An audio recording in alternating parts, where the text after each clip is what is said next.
Tough love के वो कौन से बुनियादी असूल हैं जिनको हम सीख कर, जिनको हम अपना कर, ताकि हमारे बच्चों की ज़िंदगियाँ बेहतर हो सकें, हम उनको अप्लाई कर सकें अपनी बच्चों की ज़िंदगी के ऊपर। तो ऐसे वो कौन से तरीक़ेकार है, ऐसा कौन सा वो स्किल्स हैं, अगर आप उसको मुख्तसरन मेरे सामने वो 2-4 पॉइंट्स रख सकें। इसमें अगर हम देखें ना, बेसिकली हम अभी बात कर रहे थे, अली साहब ने भी शेयर किया, इससे पहले हमने भी डिस्कस किया कि सबसे जो कोर है ना, वो इमोशनल मैनेजमेंट है। ठीक है, पेरेंट्स की इमोशनल मैनेजमेंट। जब वालिदैन की अपनी जज्बाती सेहत ठीक नहीं है तो वो इफेक्टिवली बच्चों को नहीं डील कर सकेंगे। ओके।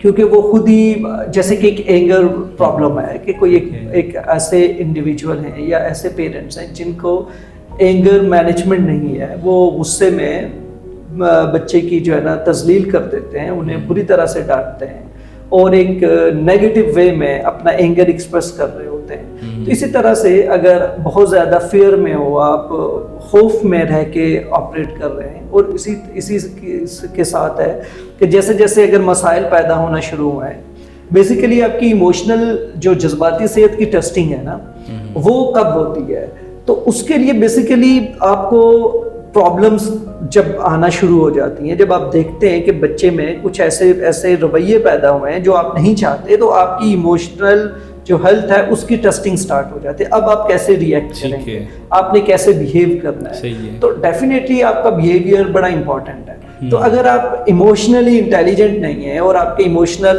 जज्बाती सेहत आपको नहीं मालूम कि मैंने एंगर एक्सप्रेस कैसे करना है, मैंने फियर कैसे एक्सप्रेस करना है in front of children, even आपको ये नहीं मालूम कि आप अगर होपलेस फील कर रहे हैं या आप हेल्पलेस फील कर रहे हैं तो उसका इजहार कैसे करना है। तो अगर ये सारे इमोशनल बैगेज लेके आप खुद उससे सफ़र कर रहे हैं तो डेफिनेटली आप इफेक्टिवली अपने बच्चे को डील नहीं कर सकेंगे, अपने प्यारे को डील नहीं कर सकेंगे। यही वजह है कि जो स्मार्ट पेरेंटिंग है या इफेक्टिव पेरेंटिंग है, उसमें इंटेलिजेंस के साथ साथ आपको इमोशनल इंटेलिजेंस पे भी फोकस किया जाता है कि आप अपनी जज्बाती सेहत को भी बेहतर करें। आपको स्किल्स मालूम होनी चाहिए कि कब, और इसके साथ साथ जो तीसरी जो चीज़ है इंटेलिजेंस, देन आपकी इमोशनल इंटेलिजेंस, और इसके साथ आपकी कम्युनिकेशन स्किल्स हैं कि आपने बातचीत कैसे करनी है, उसके क्या लवाजमात होंगे, किस तरह की सेटिंग होगी, कैसे बैठना है आपने, बच्चे के साथ कब बात करनी है, कौन सा मुनासिब वक्त है, और बच्चे की मोटिवेशन टू चेंज, और इवन उसका जो समझने की सलाहियत है, कंसंट्रेशन है।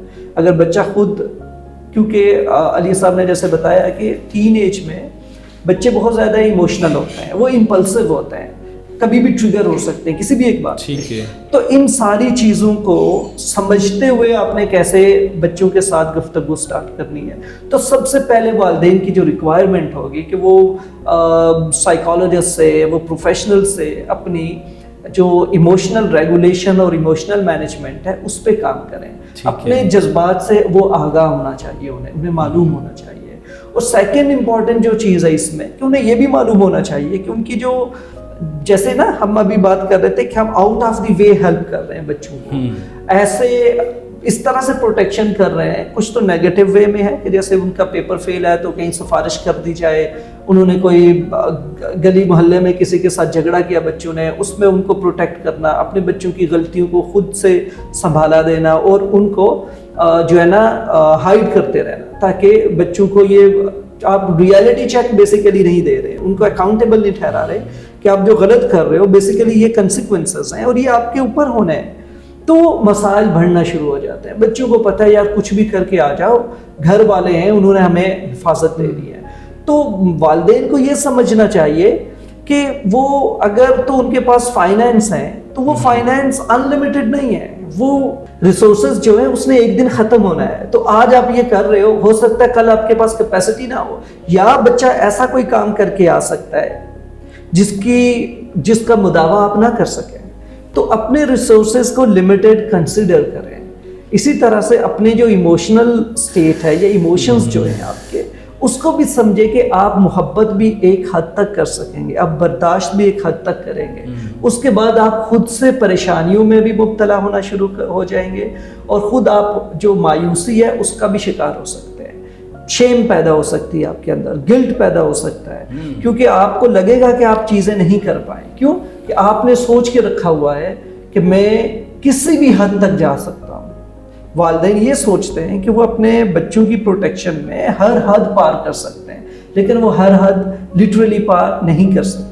उनकी इमोशनल स्टेट जो है वो लिमिटेड है, उनकी जो फाइनेंशियल और मटीरियलिस्टिक जो उनकी एक रिसोर्सेज हैं वो भी सारी की सारी चीज़ें लिमिटेड है।